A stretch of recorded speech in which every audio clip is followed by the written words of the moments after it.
Mach doch mal Milchreis mit karamellisierten Birnen. Wie das genau geht, siehst du jetzt gerade bei der Patricia. Ich wünsche dir jetzt schon einen guten. Heute der ultimative Tipp. Haben wir manchmal auch Birnen, die so aussehen? Also dann nehmen wir die Birnen und was noch? Dann haben wir die Birnen, genau. Und Reis, also für den Milchreis logisch.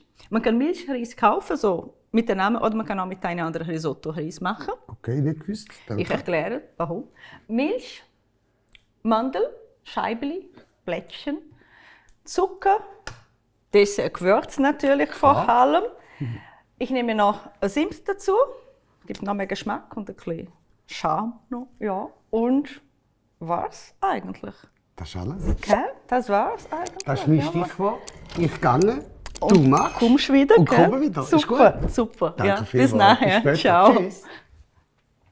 Ich fange heute schon hier am Herd, weil wir müssen zuerst die Milch aufkochen oder zumindest kurz aufkochen. Dafür muss man natürlich das Herd einschalten, ne? Sonst passiert nichts. Die Menge siehst du wie immer da unten. Ich mache hier ab und zu ein bisschen anders, aber die Menge wird hier unten stehen. Mach die Milch, mach auch schon Zucker rein und vor allem aber mein Dessertgewürz. Da gibt nicht nur Süße, es gibt auch noch super Geschmack dazu. Und jetzt bei Milch aufkochen ist ja klar, dabei bleiben, nicht vergessen. Sonst haben wir nachher gar keine Milch mehr, nur ein riesiger Schaum über den ganzen Herd. Das Rühren jetzt ist nur, dass kein Zucker hier am Boden hocken bleibt. Ich wollte nicht, dass hier so ein Karamell am Boden gibt, das mache ich nicht. Deswegen rühre ich nur, um Zucker und Dessertgewürz zu lösen. Aber jetzt merke ich schon, es ist schon nichts mehr da unten. Dann kann ich wirklich nur warten, bis die Milch aufkocht. Guck mal hier kurz. Ich warte nicht, bis überkocht. Ich sehe schon, es fängt an, sich da zu bewegen. Es riecht vor allem wunderbar, jetzt dank Dessertgewürz auch. Und wenn ich da rühre, siehst es hat schon so Schaum drauf. Also es geht jederzeit los mit dem Kochen und das passiert eben sehr schnell. Beim Milch passiert das sehr schnell, dass es überkocht. Ich haue nicht so riesige Pfanne. Dann mache ich jetzt schon, aber merkst du, es köchelt, mein Reis rein. Ungewaschene. Warum ungewaschene? Ich will eben, dass die Stärke vom Reis, also dass das auch gut bindet, auch noch hier drin vorhanden ist. Wenn ich das waschen würde, dann kommt dieses weißes Wasser, oder? Das ist viel von der Stärke auch weg. Ich behalte das hier, siehst du, jetzt kocht. Ich gehe ein bisschen runter mit der Hitze. Und ich nehme deswegen entweder Milchreis, der auch eine Art Risotto-Reis ist, oder ich nehme, wenn ich das schon daheim habe, wie in meinem Fall hier, nehme ich einen normalen Risotto-Reis, weil der hat auch so viel Stärke, wird nachher auch fein, sämig und das ist, was ich erwarte von einem Milchreis. Oder? Das werde ich immer wieder machen. So ein Rezept, man muss nicht enorm viel machen, es sind nicht viele Arbeitsschritte, aber immer wieder an der Pfanne, rühren, schwer Risotto, nur dass ich die ganze Flüssigkeit vom Anfang an schon gebe. Das habe ich vergessen, das kommt jetzt auch mit dem Reis hier in die Pfanne. Traditionsgemäß kocht man auch noch eine Zimtstange drin. Da gibt auch schon Zimt drin, aber ich mache so, es sieht auch wunderschön aus und ich bringe noch mehr Geschmack hier rein.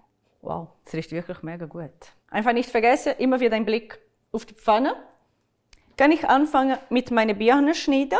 Das ist dir überlassen, ob du mit der Schale machst, ohne Schale. Ich nehme, das ist wirklich schon sehr reif, was super ist. Die Stelle, die nicht mehr so super schön aussehen, nehme ich so weg. Ich lasse die Haut, weil natürlich gesünder ist.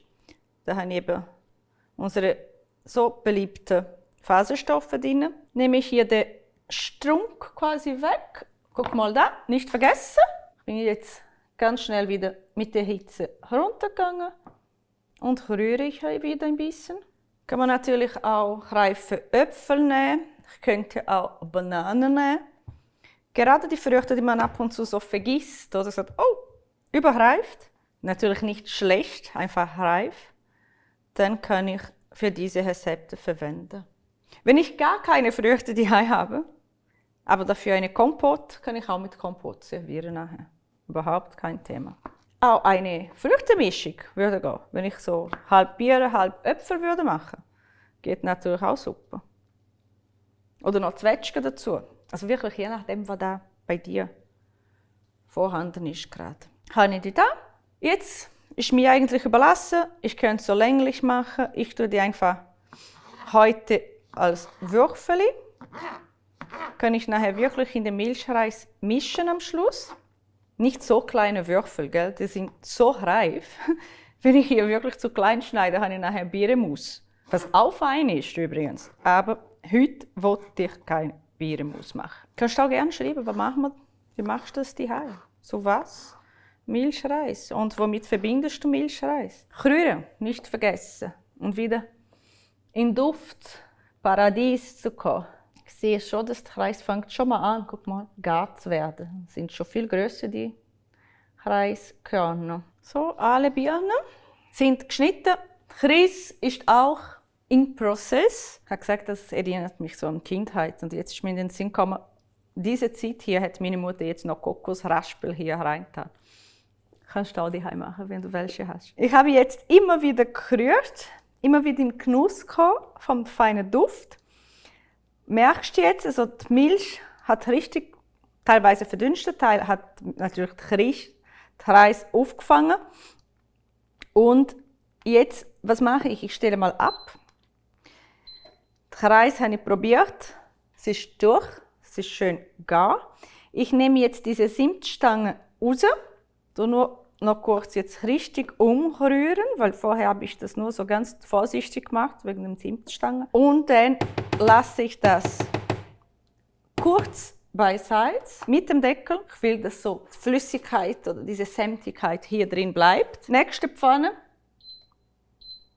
Zuerst ohne Zugabe vom Fett, gar nichts, mache ich nur die Mandelsplitter rein. Das kennst du wahrscheinlich schon von anderen Rezepten hier. So bringen wir viel mehr Geschmack. Also die sind auch ein bisschen rösten hier in der Pfanne, schmecken nachher ausgezeichnet und sind noch knuspriger. Und auch hier gilt, nicht weg von der Pfanne oder nicht zu weit weg von der Pfanne. Wir wollen ihn nur kurz anrösten und nicht verbrennen. Das ist ganz wichtig. Du riechst nicht, ich schon. Es fängt schon an, so mandeliger zu werden da. Siehst du? Einige werden schon goldbraun. Das ist ganz wichtig, gell? Ich habe kein Fett in die Pfanne. Weil jetzt fangen sie schon an so glänzen, so ist wirklich das Fett von der Mandeln. Weder Butter noch Öl, nur Mandel und heiße Pfanne. Jetzt geht es richtig los hier. Dann kann ich auch öfters rühren. Da in die Mitte natürlich, wo am heißesten ist. Geht schneller. Siehst du, wie schön goldig sie werden? Siehst du? Da kommt nochmal in die Schüssel. Ja, das ist klar, dass einige auf der Seite gehen. Ne? In die gleiche Pfanne werde ich jetzt die Birnen zubereiten.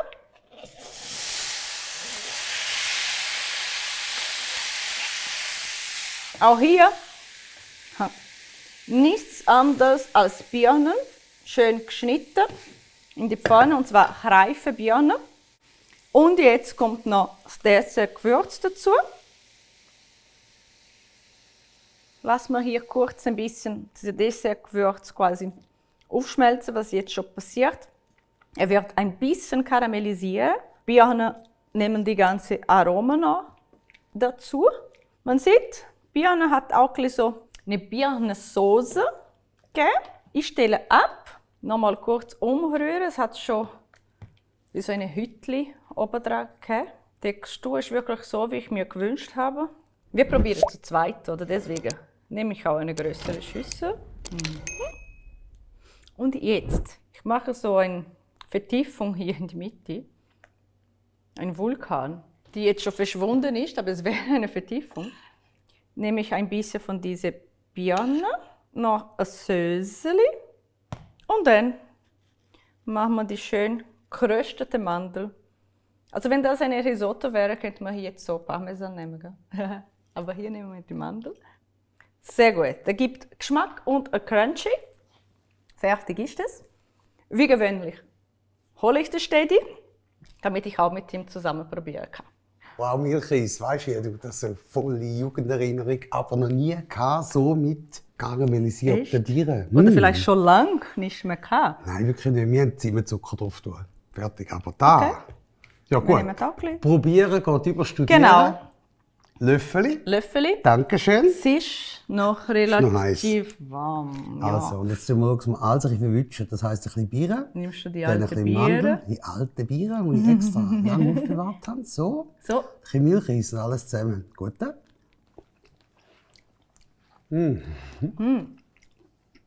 Wow. Zimt kommt schön führen, mega fein. Ich merke natürlich, das Dessertgewürz, das drin ist. Aber auch die Biere, so karamellisiert, mega fein. Würde ich jetzt sogar als Dessert anbieten. Ja. In einem kleineren Schäleli, so portionenmäßig. Wirklich etwas Spezielles, nicht Milchreis-Standard. Auf jeden Fall. Nochmal, vielen Dank fürs Dabeisein. Es würde mich oder uns wirklich freuen, wenn ihr das mitmachen, also wirklich machen, testen, probieren, kommentieren, weiter teilen. Und auf jeden Fall ein Däumchen nach oben. Das hilft uns, dass der Kanal wachsen darf. Wir haben mega den Applaus, um das zu machen. Und je mehr Leute das sehen, desto mehr Leute können wir zeigen, hey, eigentlich ist Kochen gar nicht so schwierig. Excuse, gell? Ist das so? Sie ist ein Naturtalent natürlich, aber sie macht es so einfach, dass ich es sogar nachmachen kann. Es ist auch einfach. Und ja, ist super. Ja. Zufrieden, oder? Ja, ich bin wirklich zufrieden. Mega. Ich bedanke mich schon wieder für das feine Menü, das nächste. Das Menü fast Nummer 99. Beim 100. passiert dann etwas, aber das sehen wir dann. Ich wünsche euch eine gute Zeit. Bis nächstes Mal. Bis nächstes Mal. Tschüss Ciao, zusammen. ciao. Bye, bye.